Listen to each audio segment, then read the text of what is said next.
And still on politics, I'm joined now by Thomas Ojanga.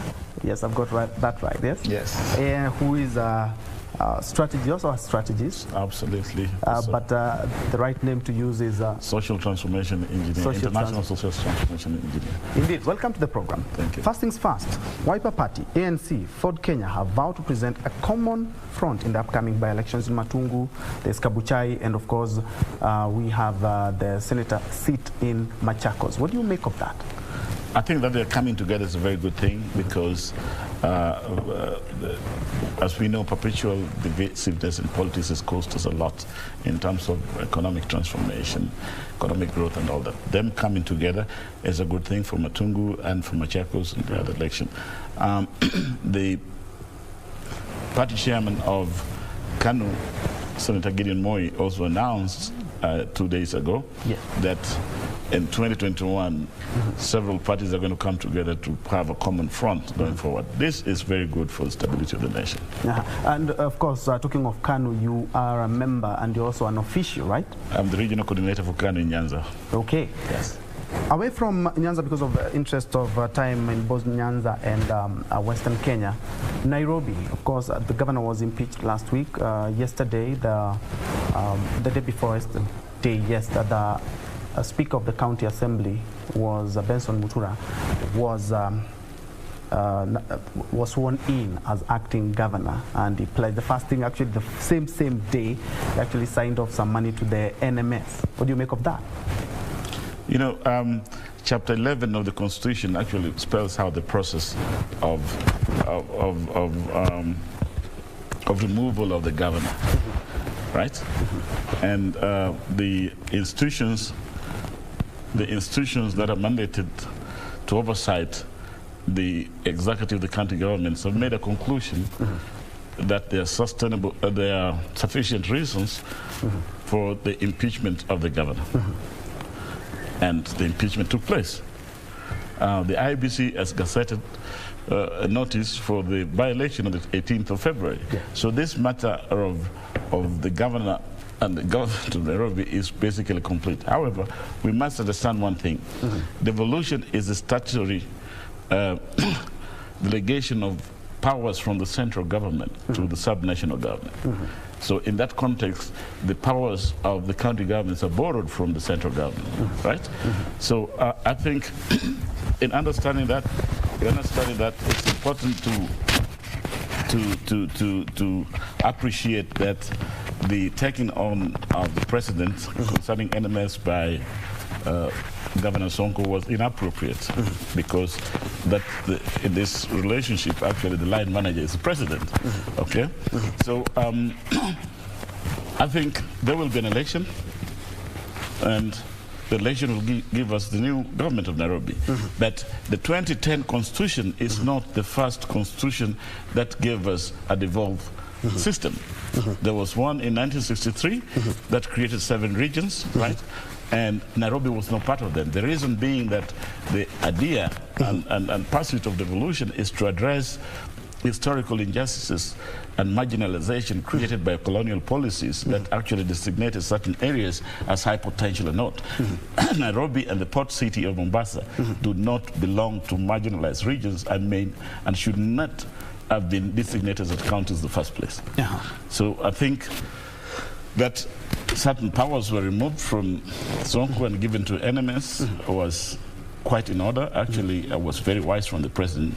From where I stand, I think it should have gone much further and probably dissolved Nairobi and given it to NMS. Indeed, and still on the same, you've talked about, of course, after 1962, we had the Majimbos and the BBI. Some people are talking about the BBI, talking about taking back Nairobi city, county in the hands of the national government. What do you make of that? What about politics? What about the rights of the Nairobi citizens? No, devolution in Kenya was created 2 times, 1963 and 2010, to address the question of historical injustices. These historical injustices are a result of marginalization first by the colonial governments that designated certain areas as high potential, certain areas not. This was particularly decided that way to use areas that had the potential to grow products for export to the UK. Yes. Now that we are independent, we are a republic, we must treat all regions as equal and address those areas that were marginalized. Nairobi, at the port city of Mombasa, was never one of them. So the creation of the county of Nairobi and the port city of Mombasa as a county was in itself a mistake. So I think going forward, this must be looked at, because if you see all the laws and all the funds that have been created to support the devolution, the devolved funds and all that, actually are supposed to address the matter of marginalization. Nairobi was never marginalized. Yes. And some people have argued that the impeachments, this year we've seen now 2 governors of Nairobi and Kiambu. I can say Nairobi and Kiambu gives perhaps 30 or 40% of the nation's GDP. And now 2 governors are out via impeachment. Is this a threat to devolution? Because some county assemblies might decide, we do not want Ojanga as our governor. Now we have to get him out. I don't think that that's entirely true. Number one, I think the revenue in Kenya, if you look at it, is substantially coming from Nairobi and Mombasa, most of it. And well, people, economists would argue how to calculate the GDP and all that. But I think the county assemblies are mandated to oversight the executive. How they decide that the executive has violated the provisions of Chapter 11, that is a decision that they make that's in their jurisdiction. They make as a collective. So I think sometimes it is just wrong to assume that everything that is done for political reasons or expediency. Yes, because for that to go through there and go to the Senate and that pass, it means that something must have happened. I think most people assume that because presumably a lot of governors have made similar mistakes, then what happened in Kiambu should happen to, I don't know, whichever other country and all that. So it's like you prosecute all of us or leave all of us, but that's not the way the law works. I mean, each county assembly will initiate the process of impeachment as it deems right and fit. Yes. Away from that, the Nairobi Metropolitan Services was established by the President back in March of this year and was mandated to operate for exactly 2 years. What happens after the 2 years? Do the services revert back to the county assembly or the county government of Nairobi?